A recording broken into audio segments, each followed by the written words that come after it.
बुजुर्गों की गुजारिश है।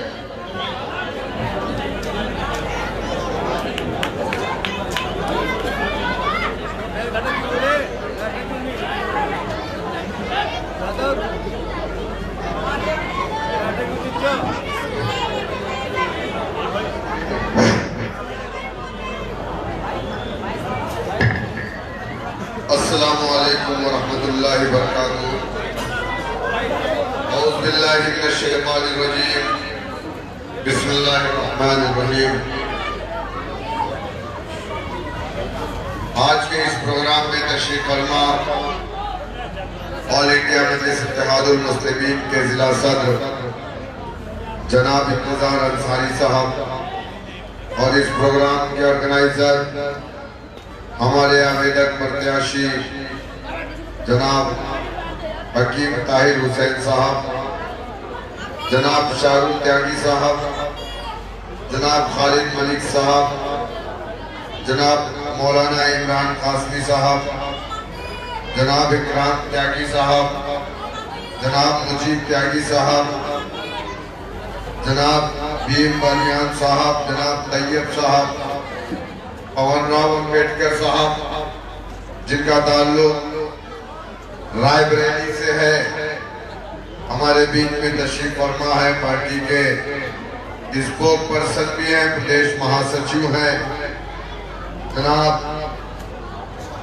मौलाना नुमान नदवी साहब जो लखनऊ से ताल्लुक रखते हैं, पार्टी के स्टेट वर्किंग कमेटी के मेंबर हैं जनाब नौफिल रुमानी साहब जिन्हें कल प्रदेश महासचिव उत्तर प्रदेश बनाया गया है, जिनका ताल्लुक मेरठ की सरजमीन से है, जनाब मेहताब चौहान साहब प्रभारी उत्तर प्रदेश आपके दरमियान के हैं, जनाब साकिब अब्बासी साहब, जनाब सलीम अली साहब, जनाब समीर साहब, जनाब हाजी डी मोहम्मद साहब और मेरे सामने तशरीफ फरमा मेरे कौम के गयूर नौजवानों, तारीखी सरजमीन मुजफ्फरनगर के शरथावल के मेरे बुजुर्गों, मेरे मोअज़्ज़िज़ साथियों,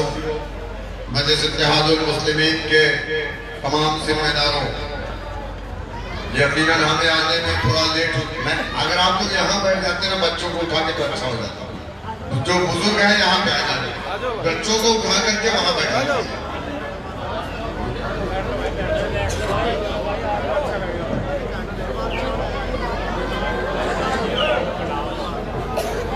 आज हम यहाँ पर इकट्ठा हुए हैं। यहाँ पर इकट्ठा होने का हमारा मकसद क्या है, हम चाहते क्या है? आजादी की लड़ाई के बाद 1947 में हमने अंग्रेजों से अपने वतन अजीज को आजाद करवाया। आजादी की लड़ाई में यही पश्चिमी यूपी का इलाका जहां हमारे उलमा इकराम ने अपनी जानों का नजराना पेश किया, 1, 2, 3, 4 नहीं 50,000 से जायद हमारे उलमा इकराम ने अपनी जानों का नजराना पेश किया। तारीख शाहिद है, मुरादाबाद से लेकर के शामली तक, शामली से लेकर के लाहौर तक कोई ऐसा तरफ नहीं बचा था जहां उलमा इकराम की गर्दनों को काट करके अंग्रेजों ने नहीं लटकाया था। तब जाकर के हमारा ये वतन अजीज आजाद हुआ है। मुसलमानों में आपके दरमियान में आपसे एक सवाल करना चाहूंगा कि 1947 के बाद हमने किसी पार्टी को अपनी पार्टी नहीं मानी। हमारे बड़ों ने कहा कि मुसलमानों, कांग्रेस पार्टी तुम्हारी पार्टी है, मुस्लिम लीग तुम्हारी पार्टी नहीं है। हमने लब्बैक कहा, हमने कांग्रेस को अपनी पार्टी माना, कांग्रेस के डंडे और झंडों को अपने कंधों पर रखा, हमने जिंदाबाद के नारे लगाए, हमने कांग्रेस पार्टी को वोट दिया, नोट दिया, सपोर्ट किया, इक़्तिदार की कुर्सियों पर बैठाया। लेकिन मेरा सवाल आपसे है मेरे बुजुर्गों, मेरे नौजवानों, आजादी के बाद इस मुल्क के अंदर जहां मुसलमान सरकारी नौकरियों में 30% से जायद हुआ करता था, मौजूदा वक्त में मुसलमान आज सरकारी नौकरियों में 1% भी नहीं है। सवाल यह है कि उसका जिम्मेदार कौन है? कांग्रेस पार्टी के दौरे इक़्तिदार में हिंदुस्तान के अंदर 1, 2, 3 नहीं 30,000 से जायद फसादात हुए। यकीनन 2002 के दंगे इस मुल्क के मौजूदा वज़ीर आज़म नरेंद्र मोदी के दौरे इक़्तिदार में गुजरात के अंदर हुआ। अहमदाबाद की सड़कें मुसलमानों के खून से लाल हुई। अहमदाबाद के अंदर 2,500 से ज्यादा मुसलमानों को काट करके फेंक दिया गया। लेकिन अगर हम 2000 दंगों को नहीं भूल सकते तो हम 1969 के दंगे को भी नहीं भूल सकते जो कांग्रेस पार्टी के दौरे इक़्तिदार में हुआ।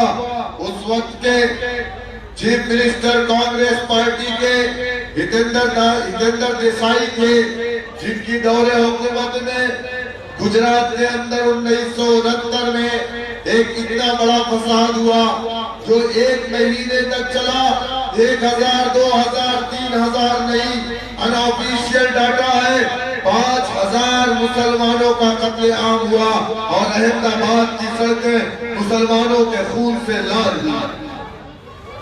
अगर हम यकीनन मुसलमान को अपनी तारीख को नहीं भूलना चाहिए और मुसलमानों की ये तारीख है कि मुसलमानों की इज्जतों से या मुसलमानों के साथ जिन लोगों ने, जिन सरकारों ने नाइंसाफी की है, तारीख के पन्ने से उसके नाम वो सरकारें मिट गई है। अगर कांग्रेस पार्टी, जिस पार्टी को हमने अपनी पार्टी माना, नेहरू को अपना लीडर माना, इंदिरा को अपना लीडर माना, राजीव को अपना लीडर माना, उस कांग्रेस पार्टी के दौरे इक़्तिदार में 5000 मुसलमानों का कत्लेआम गुजरात की सड़कों पर हुआ। हम 1969 को भी नहीं भूल सकते, हम 1992 को भी नहीं भूल सकते, हम 2002 को भी नहीं भूल सकते, हम 1984 दिल्ली के अंदर जो सिखों को मारा गया वो भी नहीं भूल सकते। हम ना महात्मा गांधी के कत्ल को भूल सकते हैं। यकीनन हमें याद रखना इन सब चीजों को। 48,000 मुसलमानों के कारोबार को बर्बाद कर दिया गया, उनके दुकानों को, उनके मकानों को, उनके कारोबार को तबाह कर दिया गया 1969 में जो दंगा गुजरात के अंदर हुआ। लेकिन जिस पार्टी को हम अपनी पार्टी कहते हैं, उस पार्टी के दौरे इक़्तिदार में जो दंगे हुए, अगर आप नजर उठा करके देखेंगे तो वो दंगे उन इलाकों में हुए जहां मुसलमानों की मईशत बेहतर है, जहां मुसलमानों की तादाद ज्यादा थी। आपका वेस्ट यूपी का इलाका मुरादाबाद के अंदर 1980 में 5400 मुसलमानों को बीएससी की गोलियों से भून दिया गया। ईद के दिन 30 रमजान रोजा रखने के बाद जब हम ईद की नमाज पढ़ने जाते हैं, वापसी में हमारे बच्चे हमारा इंतजार करते हैं, हमारी माएं, हमारे बहनें, हमारी बीवी हमारा इंतजार करती है कि अभी ईदगाह से वापसी होगी तो कोई फूल लेकर के आएगा। बच्चा इंतजार करता है कि अब्बू खिलौना लेकर के आएंगे। लेकिन 1980 में क्या हुआ? हमारी माएं इंतजार कर रही तो हमारे लोगों के लाशें उनके घरों तक आई। ये किसके दौरे इक़्तिदार में हुआ? ये भी कांग्रेस पार्टी के दौरे इक़्तिदार में हुआ। आज तक इंसाफ नहीं मिला। हाशिमपुरा के अंदर क्या हुआ? हाशिमपुरा के अंदर रात को 12 बजे पीएससी वैन में नौजवानों को उठा करके लादा गया, ले जाकर के गंज नहर में गोली मारी गई। 45 नौजवान मार दिया गया, 2 बच गए। आज तक मरने वाले घरों को इंसाफ नहीं मिला, कोई मुआवजा नहीं। सरकार किसकी थी उत्तर प्रदेश के अंदर? कांग्रेस की सरकार थी। मरकज में किसकी हुकूमत थी? कांग्रेस की हुकूमत थी। आजादी के बाद इस मुल्क के अंदर मुसलमान 30% सरकारी नौकरियों में था। मौजूदा वक्त में मुसलमान 1% सरकारी नौकरियों में नहीं है। उसका जिम्मेदार कौन है? कौन है जिम्मेदार? 1992 में बाबरी मस्जिद की शहादत हुई। मुसलमानों ने कांग्रेस से किनारा किया, कांग्रेस को छोड़ा। चालाक आदमी गांव की सरजमीन से मुलायम सिंह यादव निकले। हमारे बड़ों ने एक मर्तबा फिर कहा कि मुसलमानों, सेकुलरिज्म के नाम पर फासिस्ट ताकतों को रोकने के लिए हमें मुलायम सिंह यादव को अपना नेता मानना होगा। हमें समाजवादी पार्टी को अपनी पार्टी मानना पड़ेगा। हमने लब्बैक कहा सेकुलरिज्म के नाम पर, जबकि हम जानते हैं इस देश के अंदर सबसे धोखेबाज अगर कोई समाज है तो वो मुलायम सिंह यादव का समाज, यादव समाज है, जो आधा लीटर दूध में आधा लीटर पानी मिला करके पूरे देश को धोखा देता है। क्या गलत बात? यादव समाज आधा लीटर दूध में आधा लीटर पानी मिलाता है, और जब समाजवादी की सरकार आ जाती है तो आधा लीटर दूध में 1 लीटर पानी मिलाता है। बावजूद उसके हम जानते थे कि मुलायम सिंह यादव का ताल्लुक एक ऐसे समाज से है जो समाज इस देश में बसने वाली आवाम को धोखा देता है। हमने सेकुलरिज्म के नाम पर मुलायम सिंह यादव को अपना नेता माना। हमने वोट दिया, नोट दिया, सपोर्ट किया। समाजवादी के डंडे और झंडों को अपने कंधों पर रखा, जिंदाबाद के नारे लगाए। मुलायम सिंह यादव को मौलाना मुलायम सिंह चक्का। उत्तर प्रदेश में 7% यादव, कितना? 5 और 2 7%। हमें ये कहा जाता था कि उत्तर प्रदेश में यादव 24% है, और ये कौन बताता था हमको? नाम निहाद समाजवादी पार्टी में काम करने वाला वो मुस्लिम दल्लाल आकर के मुसलमानों के बीच में कहता था कि यादव 24% और मुसलमान बहुत थोड़े से।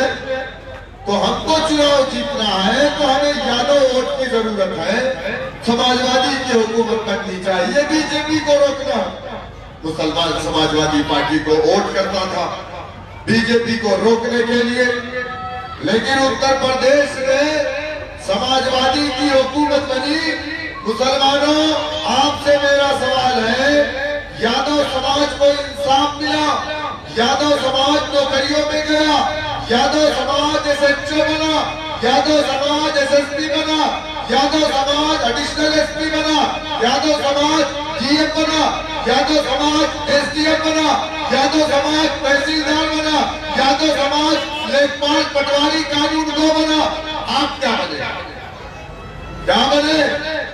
आपके ऊपर आतंकवादी का टैग लगा, आप जेल की सलाखों में गए, आपके बच्चों को जेल की सलाखों में आतंकवाद के झूठे मुकदमों में डाला गया, आपके ऊपर मजाक तब्दीली के झूठे मुकदमे लगा करके जेल की सलाखों में डाल दिया।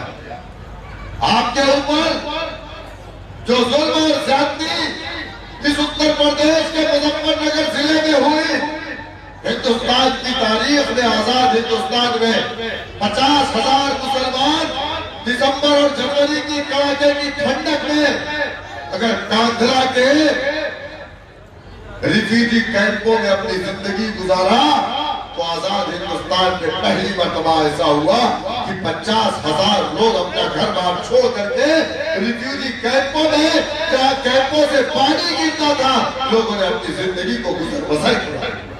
और उस कैंपों को भी समाजवादी पार्टी की हुकूमत ने बुलडोजर से उखाड़ करके फेंक दिया गया। मुलायम सिंह यादव का बयान आया कि वो जो कैंप में है वो तो साजिशी है, जो समाजवादी पार्टी के दुश्मन है। अगर हम अपने हक और इंसाफ की बात कर रहे हैं तो हम तुम्हारे दुश्मन हैं, हम बीजेपी को फायदा पहुंचाने वाले हैं। हम खामोश रहे, तुम हमारे साथ जुल्म करो, हमें नौकरी मत दो, हमें शिक्षा में आगे मत बढ़ाओ, हमारे इलाके में स्कूल मत खोलो, हमारे मदारिस को आतंकवाद का अड्डा कहो, हमारे मदारिस में सीसीटीवी कैमरे लगाओ, हमारे मदरसे में पढ़ाने वाले मौलवी मौलाना को सरकारी तनख्वाह मत दिलाओ, हमारे मस्जिद को तनख्वाह की बात मत करो, हमारे इमाम की तनख्वाह की बात मत करो। अगर ये बात मजलिस इत्तेहाद मुस्लिमीन उत्तर प्रदेश में आकर के करती है तो कहते हैं खामोश, मुसलमान की बात मत करना, अभी बीजेपी को हराना। यही ना, 74 साल से मुसलमानों ने कभी बीजेपी को वोट नहीं डाला, कभी हमने कांग्रेस को अपनी पार्टी माना, जनसंघ को रोकने के लिए हमने कांग्रेस को उठाया, हमने समाजवादी को अपनी पार्टी माना, बीजेपी को रोकने के लिए हमने समाजवादी को वोट डाला। लेकिन क्यों उत्तर प्रदेश में 7% यादव, 20% मुसलमान, 4 मरतबा हुकूमत समाजवादी पार्टी, 60 साल से ज्यादा हुकूमत इस देश के अंदर नाम देहात सेकुलर पार्टी यानी कांग्रेस पार्टी ने किया। मुसलमान और सच्चर कमेटी की रिपोर्ट आपने पढ़ी, रंगनाथ मिश्रा कमीशन की रिपोर्ट आपने पढ़ी, Kundu commission, Mahmudur Rahman committee, Gopal commission की रिपोर्ट आपने पढ़ी। इस देश का मुसलमान दलित से बदतर अपनी जिंदगी को गुजार रहा है, सच्चर कमेटी रंगनाथ मिश्रा कमीशन की रिपोर्ट है। और रंगनाथ मिश्रा कमीशन ने अपनी रिपोर्ट में ये सिफारिश की मौजूदा हुकूमत से कि मुसलमान पिछड़ा है, पिछड़े की बुनियाद पर, पिछड़ा होने की बुनियाद पर मुसलमानों को रिजर्वेशन मिलना चाहिए। हमको मालूम है जात पात की बुनियाद पर देश का संविधान इजाजत नहीं देता, लेकिन मुसलमान पिछड़ा है, बैकवर्ड है। अगर महाराष्ट्र में मराठाओं को आरक्षण मिल रहा है तो महाराष्ट्र में मुसलमानों को नहीं। उत्तर प्रदेश में मुलायम सिंह यादव ने 2015 के अपने मैनिफेस्टो में कहा था कि मुसलमानों हमारी सरकार आएगी तो हम मुसलमानों को 18% रिजर्वेशन देंगे। यहाँ पर मौजूद आप लोगों ने सुना था कि नहीं सुना था? उनके घोषणा पत्र को आपने पढ़ा था कि नहीं पढ़ा था? हमारी सरकार आएगी, आतंकवाद के झूठे मुकदमों में जो मुसलमान जेल की सलाखों के पीछे हैं हम उन्हें रिहा करें। कितनों को छोड़ा? छोड़ा किसी को? हमारी सरकार आएगी, मुस्लिम इलाकों में मुस्लिम बच्चियों को पढ़ने के लिए फ्री कोचिंग सेंटर खोला जाएगा। कहा था कि नहीं कहा था? हमारी सरकार आएगी तो हम बुनकरों को बिजली मुफ्त देंगे। कहा था कि नहीं कहा था? मिला क्या आपको? मिला क्या? अरे समाजवादी की 4 बार हुकूमत बनी, बावजूद उसके मुसलमान पसमानदा रहा, पिछड़ा रहा। मुसलमान कभी आगे नहीं बढ़ा, बल्कि 27% जेल की सलाखों में मुसलमान, देश के अंदर आबादी 14%। जहां 14% हमारी आबादी, वहां हमारी आबादी जेल के अंदर 27%। ये नाइंसाफी नहीं है तो क्या है? इसी नाइंसाफी के खिलाफ उत्तर प्रदेश में मजलिस इत्तेहाद मुस्लिमीन आई है। अगर तुम लोगों ने मुसलमानों के साथ नाइंसाफी न किया होता, खुदा की कसम उत्तर प्रदेश में मजलिस इत्तेहाद मुस्लिमीन नहीं आती। आज बैरिस्टर असदुद्दीन ओवैसी साहब, अच्छा आप बताइए मुझसे कुछ लोगों ने कहा, कुछ मीडिया के लोगों ने कि MIM के लोग मुजफ्फरनगर दंगे का जिक्र करते हैं, मुसलमान भूल जाना चाहता है। हमने कहा तब हम यजीद को भी भूल जाए, तब हम फिरौन को भी भूल जाए, तब हम नमरूद को भी भूल जाए, तब हम शद्दाद को भी भूल जाए, तब हम कारून को भी भूल जाए, तब हम नरेंद्र मोदी को भी भूल जाए, तब हम योगी आदित्यनाथ को भी भूल जाए, उसको भी गले लगा देगा। हम नहीं भूलेंगे। मुसलमानों ने अपनी 5000 20,000 साल पुरानी तारीख को नहीं भूला, और 1400 साल पहले जो कुरान आया, उस कुरान में अल्लाह ने 2000 पहले का जिक्र किया, इसलिए किया कि मुसलमान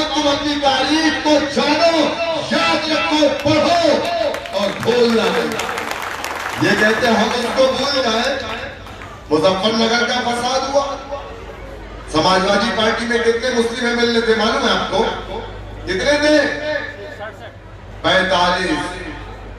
18 बहुजन समाज, एक और मिलाकर के एक का 70।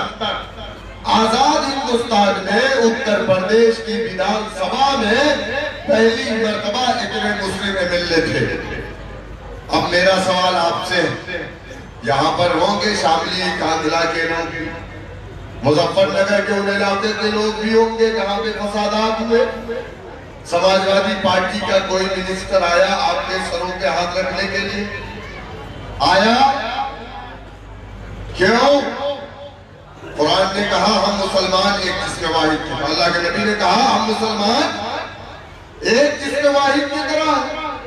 मुजफ्फरनगर का मुसलमान तड़प रहा था, मेरी माएं और बहनें अपने उन गूंगे नुमाइंदों को आवाज दे रही थी, लेकिन इनके कान में आवाज नहीं पहुंच रही थी।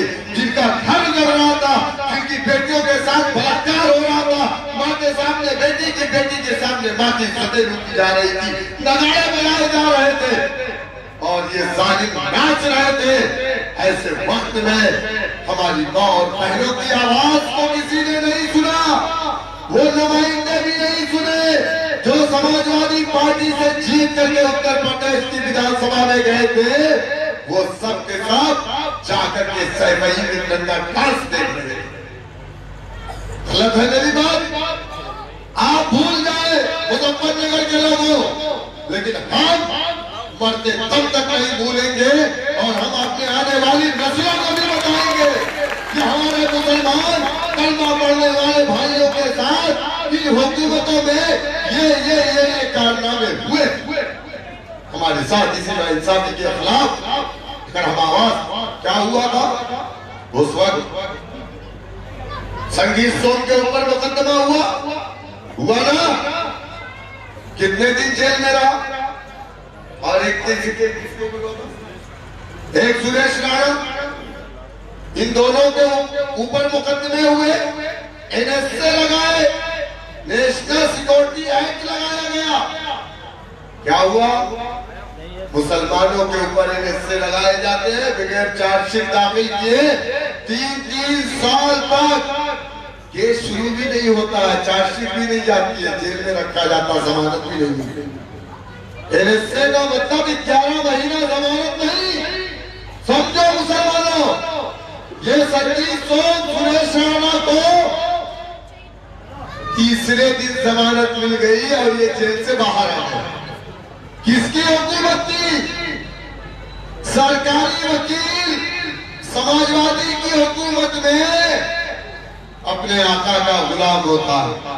उसने अपोज भी नहीं किया, सरकार ने अपोज भी नहीं किया, कोर्ट में खड़ी भी नहीं हुई।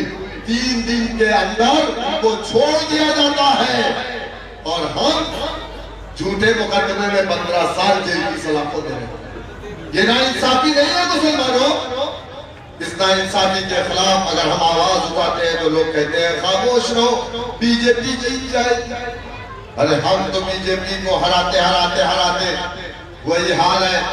कुत्ता दौड़ाएगा, आप भागो तो क्या होगा? कुत्ता काटेगा ना। आप मोटरसाइकिल से, बाइक से जाते हैं, गांव वालों जब बाइक से आप रात को जाते हैं तो अक्सर कुत्ता दौड़ाता है ना। अगर आप गाड़ी को और तेज भगाते हैं, कुत्ता और आपके पीछे भागता है। और अगर आप स्लो भागे, अगर भाग रहे हैं तो कुत्ता आपके पैर में काट लेता है।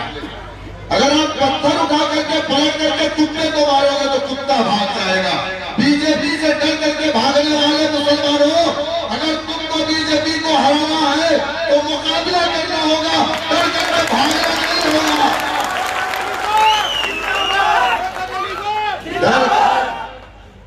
डरते वो लोग हैं जिनके खौफ में खाकी वर्दी, खाकी नेकर का खौफ है, जिनके दिलों में होता है।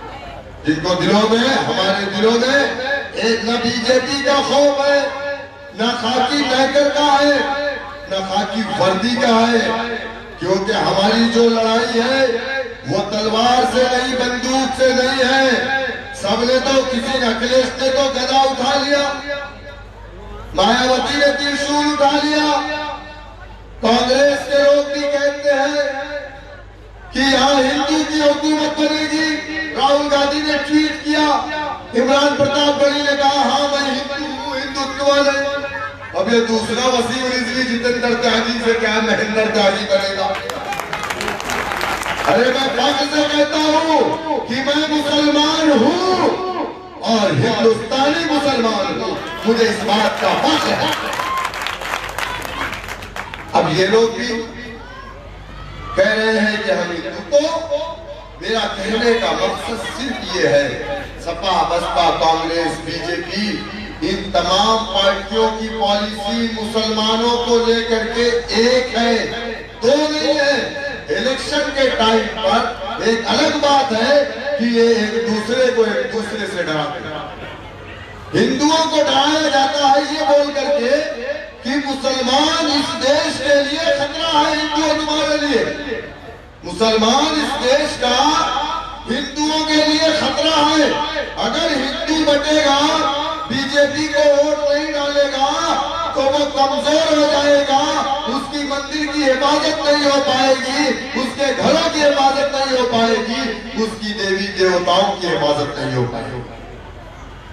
और समाजवादी के लोग क्या कहते हैं, अगर बीजेपी आ जाएगी तो मुसलमान इस देश में नहीं रह पाएगा। बीजेपी का खौफ समाजवादी मुसलमानों को दिखा रही है और मुसलमानों का खौफ बीजेपी हिंदुओं को दिखा रही है। यानी ये दोनों एक दूसरे से डरा करके एक दूसरे का वोट लेना चाहते हैं। इन दोनों में कोई फर्क नहीं है, कोई फर्क नहीं है। आप ये समझ रहे हैं, हम समाजवादी को वोट डाल के बीजेपी को रोक करके अपने रोशन मुस्तकबिल की तलाश कर रहे हैं, कभी नहीं होगा। क्योंकि जमहूरियत की सबसे बड़ी ताकत सियासत है। क्या जमहूरियत की सबसे बड़ी ताकत सियासत होती है? और इस सियासी सत्ता की चाबी को जब तक आप अपने हाथ में नहीं लोगे, इंसाफ के दरवाजे आप नहीं खोल सकते, नहीं खोल सकते। अगर आप ये समझ रहे हो, आज जो आपके साथ जुल्म हो रहा है, एनआरसी मुसलमानों की, किसने बोला था?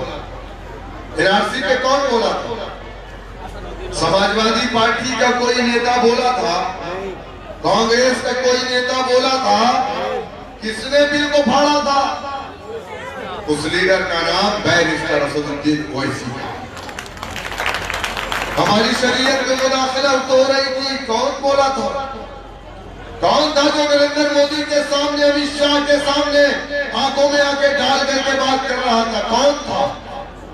उस लीडर का नाम राहुल गांधी था? उस लीडर का नाम मुलायम सिंह था? उस लीडर का नाम अखिलेश यादव था?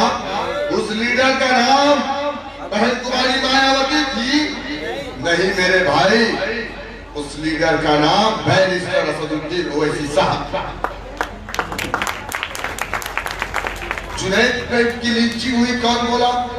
कासिम की लिंचिंग हुई, कौन बोला? बाबरी से लेकर के दादरी में अखलाक को मारा गया, कौन बोला? जब हमारे लिए वही बोलता है तो हम इन नाम निहाज सेकुलर चपरासियों के पीछे क्यों भागेंगे? मेरा सवाल आपसे।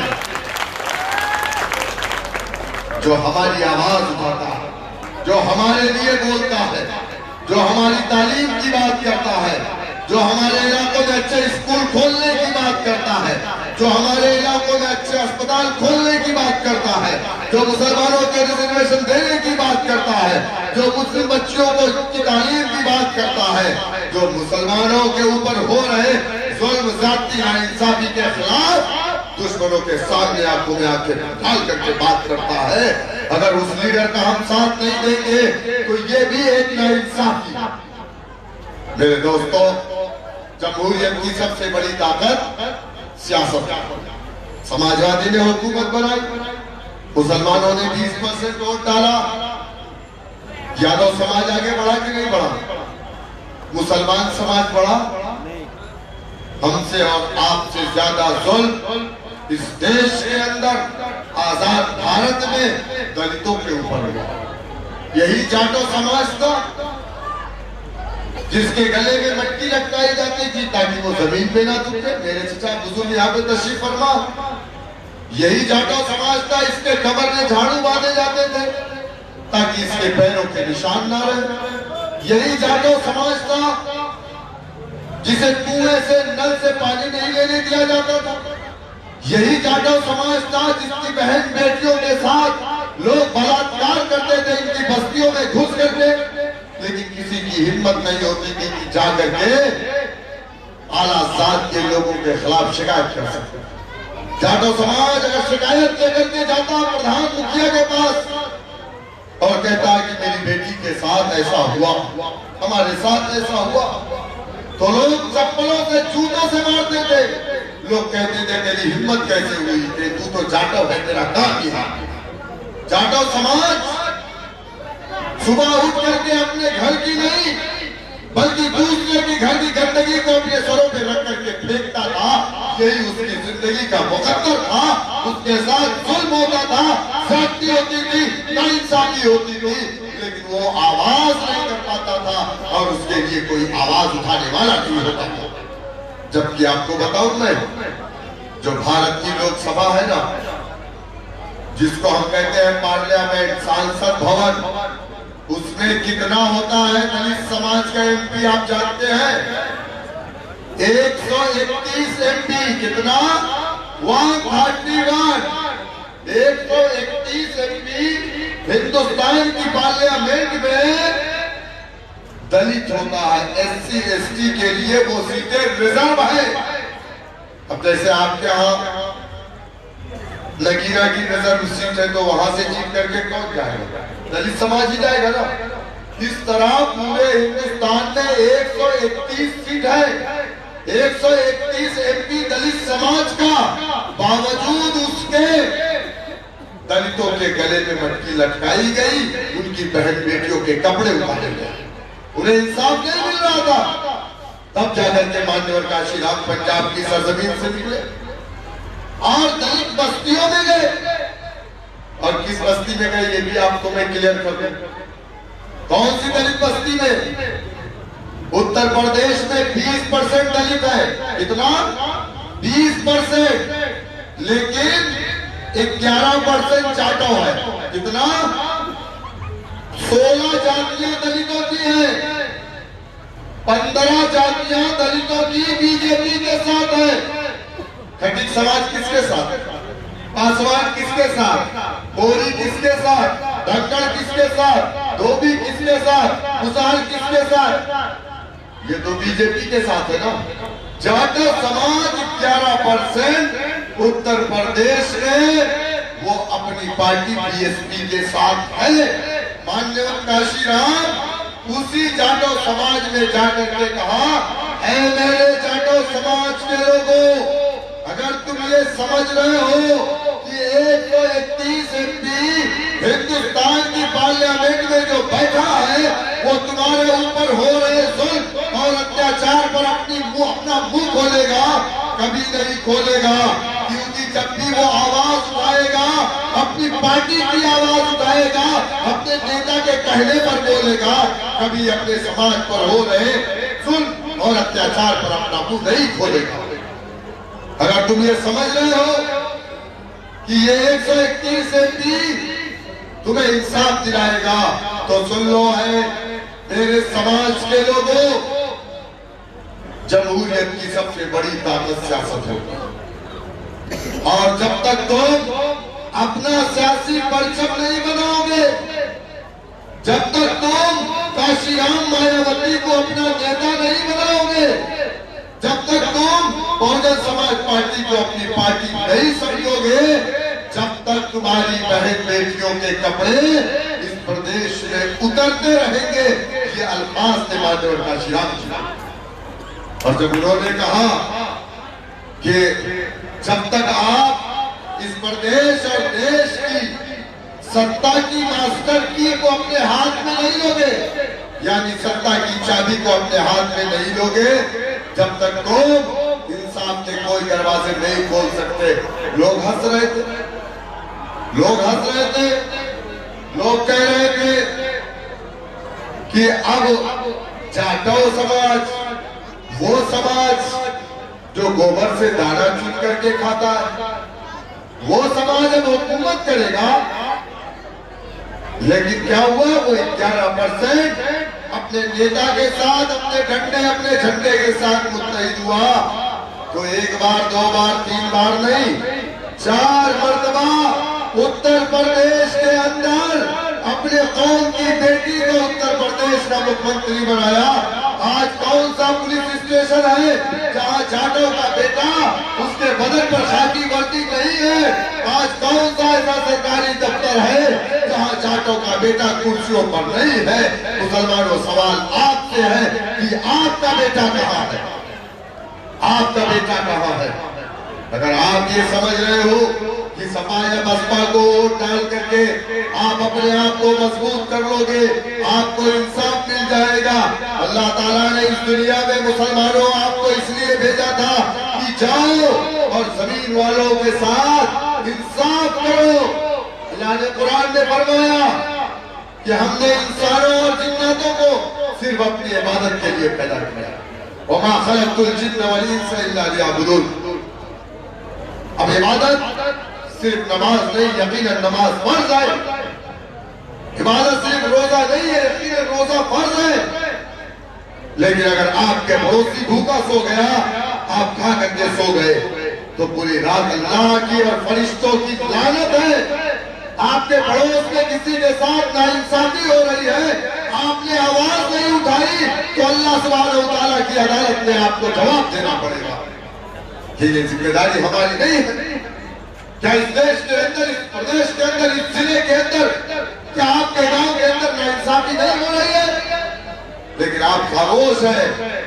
अरे यही मुसलमान है जिसकी मस्जिदों के बाहर गैर मुसलमान अपने बच्चों को लेकर के आता था कि ये मुसलमान भूख देगा तो अल्लाह मुझे शिफा दे देगा, ऊपर वाला शिफा दे देगा इसकी भूख से।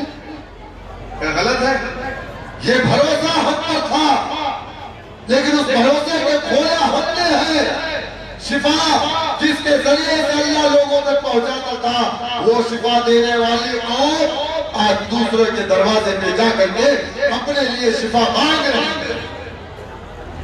हम इंसाफ कायम करने के लिए आए, इसीलिए हमने कहा ना कि हम किसी जात बिरादरी के खिलाफ नहीं है, हम ना इंसाफी के खिलाफ हैं। और इस नाइंसाफी के खिलाफ हम जब तक लड़ते रहेंगे इंशाअल्लाह ताला, जब तक कि हम खबर की हम खुराक नहीं बन जाते, जब तक हम लड़ते रहेंगे।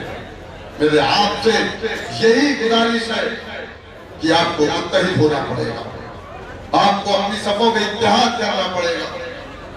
जालिम आप के ऊपर जुल्म करता है, कभी लिंचिंग आपकी होती है तो कभी ये नहीं देखता कि आप किस समाज से ताल्लुक रखते, ये देखता है कि ये कलमे ला इलाहा इल्लल्लाह मुहम्मदुर रसूलुल्लाह पढ़ने वाला। कभी किसी ने ये कह करके नहीं मारा आपको कि आप गाड़ा है या चौधरी है, अंसारी है, मंसूरी है या कुरैशी है। अल्लाह के रसूल सल्लल्लाहु अलैहि वसल्लम ने तो ये चीजें खत्म कर दी थी ना। हिज्जतुल विदा में जबल रहमत के पास अल्लाह के नबी ने खड़े होकर के क्या कहा था? ये साहबा तुम गवाह रहना, मैंने अल्लाह के दीन कामिल को तुम तक पहुंचा दिया है। साहबा ने हाथ उठा करके कहा, अल्लाह हम गवाह हैं, आपने मुकम्मल दीन हम तक पहुंचा दिया। कहा था ना हिज्जतुल विदा में अल्लाह के नबी ने कहा है, साहबा आज से तुमने कोई छोटा बड़ा नहीं है, इन्नमल मुमिनून इख्वा, तुम मुसलमान जिसने कलमा तैयबा को पढ़ लिया वो मोमिन आपस में भाई है। और तुम भाई ऐसे हो जिस तरीके से एक जिस्म और उसका एक एक हिस्सा होता है, एक जिस्म। तुम में कोई छोटा नहीं, तुम में कोई बड़ा नहीं, तुम में सबसे अफजल वो है। अरब को अजम पर नहीं, गोरों को कालों पर नहीं, शेख को सैयद पर नहीं, शेख को मंसूरी पर नहीं, मंसूरी को अंसारी पर नहीं, अंसारी को कुरैशी पर नहीं, कुरैशी को गाड़ा पर नहीं, गाड़ा को चौधरी पर नहीं। किसी को एक दूसरे पे फौकियत नहीं है। किसको फौकियत है? तुम में सबसे अफजल वही है जिसके अंदर सबसे ज्यादा तकवा है। जब मेरे आका ने इस बात को कह दिया, आज मैं ये देख रहा हूँ कि मुसलमान टुकड़ों में बट करके आज बिरादरी की बात करता है।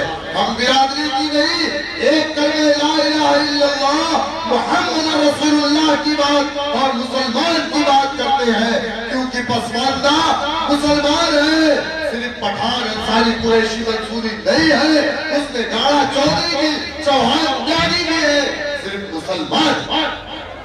रंगराज मिश्रा कमीशन, कुंडू कमीशन, हमको किसने बांटा है? हमको किसने बांटा? बिरादरी में किसने बांटा? हमको बिरादरी में बांटने का काम इस प्रदेश की पार्टियों ने किया। कैसे किया? मैं बता करके अपनी बात खत्म करूंगा। मुलायम सिंह यादव ने क्या किया? हर बिरादरी से एक एक आदमी को निकाला, हर बिरादरी से, अंसारी से निकाला, मंसूरी से निकाला, कुरैशी से निकाला, गाड़ा से निकाला, चौधरी से निकाला, त्यागी से निकाला, चौहान को निकाला, हर बिरादरी से एक एक आदमी निकाला, उसको अपने पास बुलाया, उसको अपने पिंजड़े में बंद किया, अच्छा खाना खिलाया, पानी पिलाया, पैसा दिया और उसको बेहतरीन एक शिकारी तीतर की तरह तैयार किया। किस तरह? एक शिकारी तीतर की तरह पैसे दिए, अच्छे कपड़े पहनाए, सेहतमंद हो गया, नेता की तरह दिखने लगा। उसको कहा जाओ तुम अंसारी हो ना, तुमको कुरैशी में नहीं, तुमको अंसारी में जाना। तो वो पहुंचा अंसारी में। अंसारियों मैं तुम्हारा नेता हूँ, मुलायम सिंह से मैं बात करूंगा, डायरेक्ट मुलायम सिंह से मेरे नेताजी से ताल्लुकात है। अब वो तीतर किसका था? किसने उसको तैयार करके भेजा था? नेताजी के साथ फोटो भी था। नेताजी ने कहा तुम बात करो, मैं फौरन तुमसे मिलूंगा। नेताजी ने अंसारियों का एक नेता बनाया। उसके बाद कहा ये पैसे ले जाओ 50,000 रुपए, अंसारी सम्मेलन करो। तो अंसारी सम्मेलन हुआ, उसमें मुसलमान नहीं, कुरैशी नहीं, बल्कि सिर्फ अंसारी के नाम पर हुआ। तो अंसारी का एक नेता बना और उस अंसारी सम्मेलन के चीफ गेस्ट यानी मेहमान खुसूसी मुख्य अतिथि कौन बने? मुलायम सिंह यादव। उसके बाद अपने कुरैशी वाले तीतर को कहा कि अरे तुम तो मेरे पालतू तीतर हो, ये पैसा लो, जाओ और तुम कुरैशी सम्मेलन कराओ। मेरी बात गलत है तो आप कहिएगा, मेरे गिरबान को पकड़ लीजिएगा। कुरैशी सम्मेलन हुआ, कौन चीफ गेस्ट बना? मुलायम सिंह यादव। समझो, हमको तो बांट दिया, लेकिन हमारे वोट को एक ही जगह पे किस तरीके से ले रहे हैं, समझो इनकी होशियारी। कुरैशी सम्मेलन हुआ, पूरा कुरैशी इकट्ठा हुआ, कुरैशी एक नेता बना, चीफ गेस्ट कौन बना? मुलायम सिंह यादव। तब वहां पर क्या बात हुई? स्लॉटर हाउस, गोश्त, चमड़ा, कारोबार, बेरोजगारी, किसके बारे में? कुरैशियों के बारे में। अंसारियों के बारे में बुनकर, कपड़ा, ये वो, बेरोजगार का नेता एक टीचर भेजा गया। इसी तरीके से मुसलमानों को कई खानों में अलग अलग करके उन समाज का एक नेता बनाया और वो नेता मुलायम सिंह यादव का पालतू तीतर था, जो मासूम तीतरों का शिकार करने के लिए छोड़ा गया। आप जानते हैं बांस जानते हैं ना? बांस जिसको गोश्त दिखाते हैं तो आता है, तो बांस को पकड़ा जाता है। हमारे खाला के लड़के एक बांस पालते हैं वो, तो मैंने उसको देखा कि वो बांस पकड़ के लाता है, तो पहले उसकी आंख को सिल देते हैं, है ना? जो लोग बांस रखे होंगे या देखा हो, उसकी आंख को बंद कर देते हैं, तो ला करके उसको घर में बैठा देते हैं एक जगह पे, आंख बंद कर देते हैं, वहीं पर उसको खाना देते हैं। तो 3 दिन 4 दिन या कुछ दिन का वक्त है कि वो 3-4 दिनों में पिछली जिंदगी को भूल जाता है और जो उसको खाना खिलाता है वो यही समझता है कि यही मेरा सबसे हमदर्द है और यही मेरा मालिक है, यही मेरा मुखिया है। समझ रहे ना? वो भूल गया। अच्छा, वो भूल गया कि मुझे 4 दिन पहले इसी ने शिकार करके पकड़ के अपने घर में बंद किया। उसके बाद उसको क्या करता है? गोश्त हाथ में रखे, फिर 1 दिन 2 दिन भूखा रखता है, फिर हाथ में गोश्त रखता है, थोड़ी दूर उसको फिर भी रस्सी बांधे रहता, रस्सी बांधे रहता, तब ऐसे गोश्त दिखाता, तब उड़ करके उसके हाथ पे आता, फिर ऐसे फिर बुलाता, फिर भूखा रखता, फिर गोश्त को दिखाता, आता, फिर कुछ दिन बाद रस्सी को खोल देता, फिर गोश्त को दिखाता, आता। तो ठीक उसी तरीके से ये वही बात है जिसको मुलायम सिंह यादव ने क्यों दिखाया, तो वो दौड़ करके आए। फिर उस बाज को तैयार किया जाता है दूसरे परिंदे का शिकार करने के लिए, तब उस बाज को छोड़ा जाता है। बड़ा झंडे को ऊपर रखो, पीछे मत जाओ। तब उस बाज को छोड़ा जाता है, तो वो बाज परिंदों का शिकार करता है और परिंदे को वही दबोच लेता है। शिकारी जाता है, उसको पकड़ करके बिस्मिल्लाह अल्लाह अकबर करता है। तो इसी तरीके से हम मुसलमानों का शिकार करने के लिए हर बिरादरी से एक बाज तैयार किए गए, उनको उनकी जरूरत की चीजें दिखाई गई, सरकार बनी, राज्य मंत्री का दर्जा मिला 6 महीने के लिए, 1 साल के लिए, और वो अंसारी का नेता बना और मुसलमानों को कई खानों में बांट दिया गया। मेरी बात गलत है? अगर मेरी बात सही है तो हाथ उठा करके एक बार टाइप करिए। यही हुआ ना हमारे साथ। लेकिन आप मुझे बता दीजिए, इसी हापुड़ के अंदर पिलखुआ में, इसी हापुड़ के अंदर पिलखुआ में कासिम नामी शख्स को मारा गया, कासिम नामी शख्स को मारा गया जो अंसारी बिरादरी से ताल्लुक रखता था, कुरैशी समाज से ताल्लुक रखता था। गोश्त के नाम पे मारा गया, गाय के नाम पर। जुनैद को मारा गया, अंसारी बिरादरी से ताल्लुक रखता था, तो उसको अंसारी समझ के मारा था या मुसलमान समझ के? मुसलमान। यकीनन अल्लाह ने हमें कबीलों में बांटा है ताकि हम अपने कबीले की पहचान करके हम रिश्ते अपने कबीलों में करें। लेकिन अल्लाह ने ये नहीं कहा कि तुम्हारा अल्लाह एक है, तुम्हारा नबी एक है, तुम्हारा कुरान एक है। बावजूद उसके अल्लाह ने आपसे कभी ये नहीं कहा है कि तुम अलग अलग खुदाओं को मानो या अलग अलग किताबों को मानो या अलग अलग नबियों को मानो, कभी नहीं कहा। हमारा नबी एक है। जो अमेरिका वाले मुसलमानों का भी नबी है, वही चरखावल वाले मुसलमानों का भी नबी है। जो आजमगढ़ वालों का कुरान है, वही चरखावल वाले मुसलमानों का भी कुरान है। एक हरफ। अल्लाह ने कुरान एक ऐसी किताब है जिसकी हिफाजत की जिम्मेदारी खुद अल्लाह सुब्हानहू व तआला ने ली है। बड़े बड़े कुत्ते आए कुरान में तरमीम करने के लिए, आयतों को मिटाने के लिए, अल्लाह ने इनके दिलों पर मोहर लगा दी और इनको ही मिटा दिया, हत्ता कि उनकी पहचान को खत्म कर दिया, उनके नाम खत्म हो गए।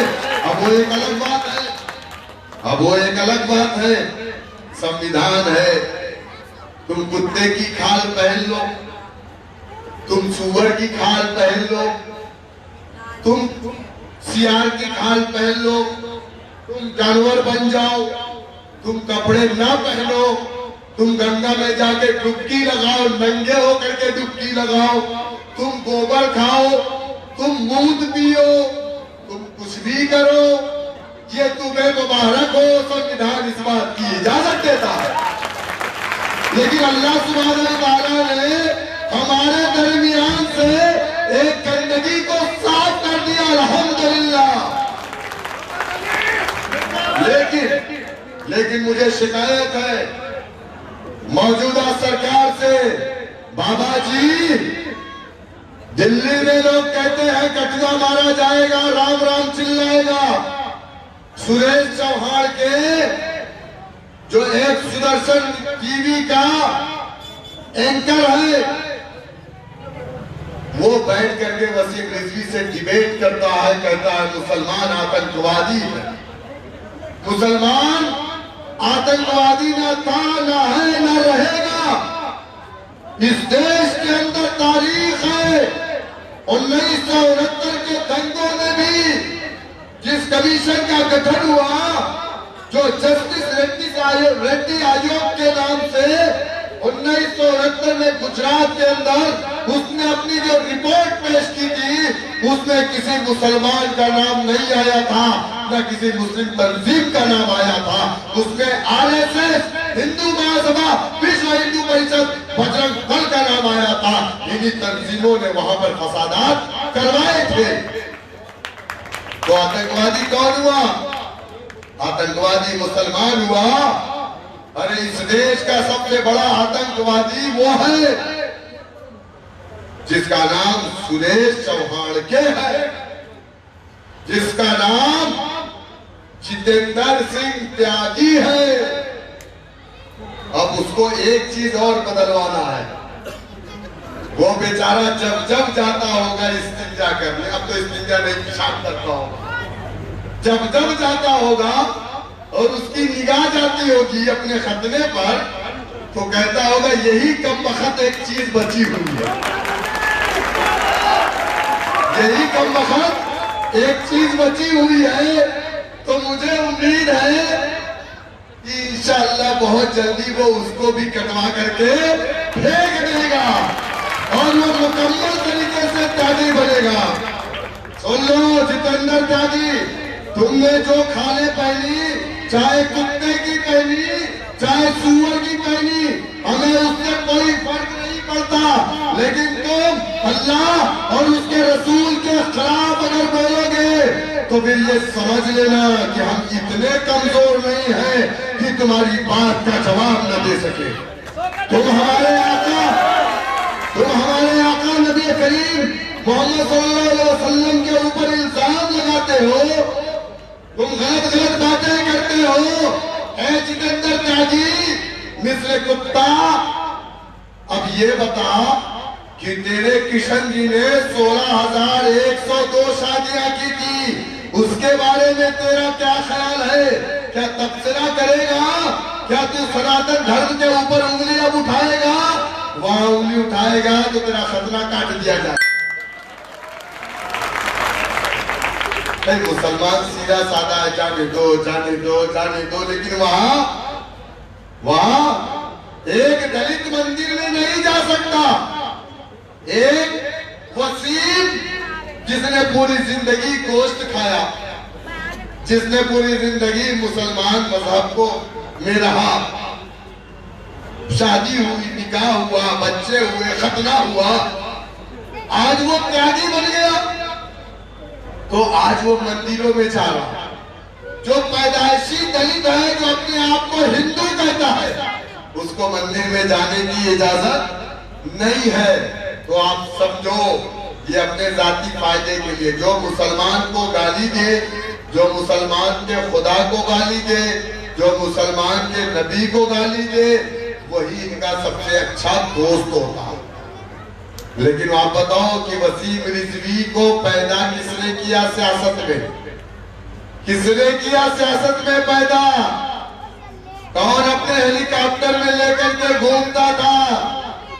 मुलायम सिंह यादव समाजवादी पार्टी। और वरना ये लोग आज देश के अंदर आरएसएस इतना बड़ा संगठन बना, किसने बनाया? कांग्रेस की दौरे हुकूमत में उनके ट्रेनिंग कैंप चले, उस पर पाबंदी नहीं लगी। आरएसएस की मां कांग्रेस है, आरएसएस ने अपने पेट से जन्म दिया बीजेपी को, यानी बीजेपी आरएसएस का बेटा है, लेकिन कांग्रेस आरएसएस की मां है। और ये जितने सपा बसपा है कांग्रेसी है, बाकी जो बच्चे उनके सब नाती और पोते हैं। मुसलमानों के लिए इनकी पॉलिसी एक है। हमारे पास संविधान है जिसको बाबा साहेब भीमराव अंबेडकर ने दिया।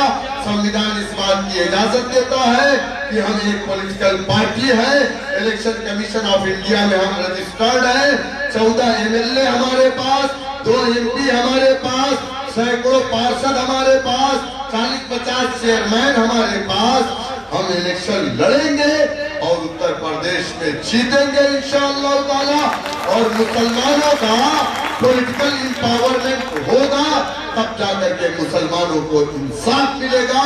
मेरी आपसे यही गुजारिश है कि कलमे के बुनियाद पर एक मरकज़ सियासी पर इकट्ठा होइए। कल 18 तारीख को बैरिस्टर असदुद्दीन ओवैसी साहब मेरठ में तशरीफ ला रहे हैं। परसों 18 तारीख ना भाई, 18 तो बोला, 18 तारीख को बैरिस्टर असदुद्दीन ओवैसी साहब मेरठ में तशरीफ ला रहे हैं, मेरी आप तमाम लोगों से गुजारिश है कि आप ये नहीं, आप तमाम लोग उस प्रोग्राम में शिरकत करें। और एक खुशखबरी देखिए भाई, शमशाद कुरैशी साहब जो परडी के ग्राम प्रधान है, किस पार्टी में थे भाई पहले आप? नहीं, पार्टी में किसी में थे। प्रधान जी ने आज MIM पार्टी ज्वाइन की है, हम उनका इस्तेमाल करते हैं और उम्मीद करते हैं इंशाअल्लाह ताला कि इनकी रहनुमाई में, इनकी रहबरी में पूरा गांव MIM में शमूलियत करेगा। दूसरा, जनाब शादाब साहब जो BDC है, जिनका ताल्लुक निर्धना से है, उन्होंने आज MIM पार्टी की सदस्यता ली, हम उनका MIM पार्टी में इस्तेमाल करते हैं। डॉक्टर मुबारक अली साहब जिनका ताल्लुक शामली से है, वालेकुम सलाम, इन्होंने हमारी पार्टी में शमूलियत की। मैं इनका तहे दिल से मजलिस इत्तेहादुल मुस्लिमीन में इस्तेमाल करता हूँ और आप तमाम का ममनून मशकूर हूँ कि इतनी ठंडक के बाद भी आपने मेरा बहुत इंतजार किया। मैं देर से आया, उसके लिए मैं आप तमाम से माजरत तलब करता हूँ। बहुत बहुत शुक्रिया। मैं मुजफ्फरनगर के जितनी भी हमारी टीमें हैं, मैं उनका भी शुक्रिया अदा करता हूँ। जिला सदर जनाब इंतजार अंसारी साहब, डॉक्टर मेहताब चौहान साहब, मौलाना इमरान कासमी साहब, शाहरुख जागी साहब, खालिद मलिक साहब, तमाम जिम्मेदार साथी, उन तमाम लोगों का। मेरा एक छोटा भाई है समीर, जो बड़ी मेहनत करता है, 50 किलोमीटर मैंने उसको देखा बाइक से मेरे साथ साथ आया है अपनी बुलेट से। मैं उसका भी शुक्रिया अदा करता हूँ। अल्लाह तुम्हारे इस जज्बे को बाकी रखे, कायम व दायम रखे और 2022 में इंशाअल्लाह ताला अल्लाह ताला मजलिस इत्तेहादुल मुस्लिमीन को कामयाब करेगा। आप तमाम की दुआओं की जरूरत है, आप तमाम की कोशिश, आप तमाम की जिद्दोजहद पे ही ये चीज मुमकिन है इंशाअल्लाह ताला। बहुत बहुत शुक्रिया। वाक़िद अवान अल्हम्दुलिल्लाह रब्बिल आलमीन। अस्सलामु अलैकुम व रहमतुल्लाहि व बरकातुहू।